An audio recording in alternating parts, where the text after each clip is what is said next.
Hey everyone, welcome back to Overtake.gg. My name is Rene, and if you watched our ADAC SimRacing Expo video, you might have heard that Asetek actually brought a few new steering wheels out. And if you watch our Twitch streams, then you know I'm a bit of a fanboy when it comes to the quick release of the Asetek stuff, because it is just so quick, so easy to use, and I just like that, right? Because I'm lazy. I'm a lazy sim racer. That's totally fine. But so far, when it came to first-party wheels, you only had the choice of that one Forte steering wheel, which is a Formula wheel. But what if you wanted to go rallying, drifting, or driving the story car, whatever it might be? For that, to solve it, they now brought two new button boxes out, and we obviously want to check them out. In the beginning I said they actually did two new steering wheels, and that's not really correct because it's basically one button box, and similar to the Asetek Formula steering wheel, you can have them in the Prima edition or in the Forte one. So hopefully one day they will be in Victor one as well, right? Probably fancy and even fancier than what we have. But what you have here is a €100 difference between those two models, but most of it is the same. So on the Forte you actually get a carbon full body, while on the Prima you get brushed aluminum as a front plate, right? But from the rear, it's actually the same as the one over here. Then obviously you got those ref lights to shift up and know when to shift up, right? And you got some flag LEDs and LEDs actually around those buttons. They do not exist on the Prima. So if that's too fancy for you, you could save the money there, right? Because you don't have them here, none of them here. When it comes to buttons, number of buttons is the same.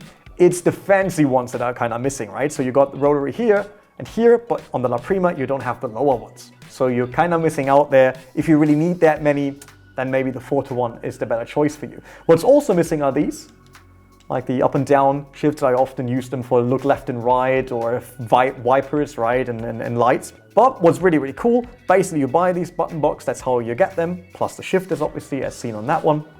And then you decide for a rim around it, and they have 6 different ones that you just attach to it. This could be everything from a kind of top open LMP wheel to a fully round-shaped rally wheel to a D-shaped cup steering wheel. I think that's a very, very nice feature in general, considering that I think we all have either too many steering wheels or not enough, because we're looking for that one steering wheel that really fits the car we have.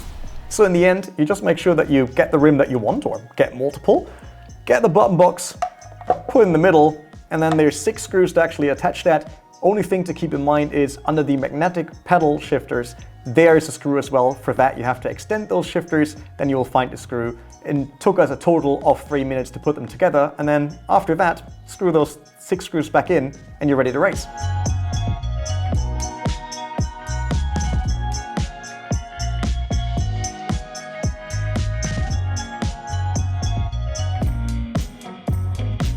For our little test, we went with the rim what Asetek is kind of calling Alcantara Plus, I would say.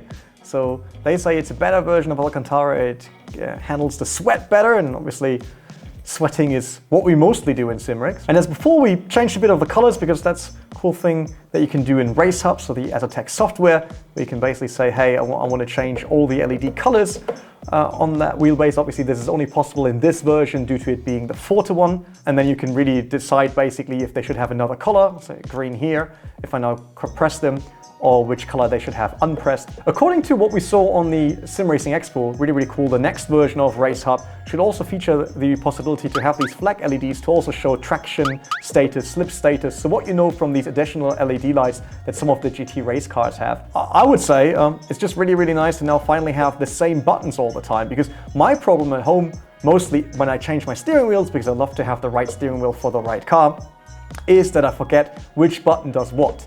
If you just use the different rims on these wheelbases, then obviously the good thing is that the buttons are still the same. So if your pit limiter is top left, your pit limiter will be top left no matter if this is a round steering wheel or if you go for a D shape or if you go for an open LMP. Other than that, you got the typical feel of the Asetek stuff, which is really, really nice. Buttons, nothing super crazy. So if we're now looking at, those third-party wheels that cost you 2K or something like that, some of those buttons I would say still click a bit nicer. But yeah, they feel good, they feel solid.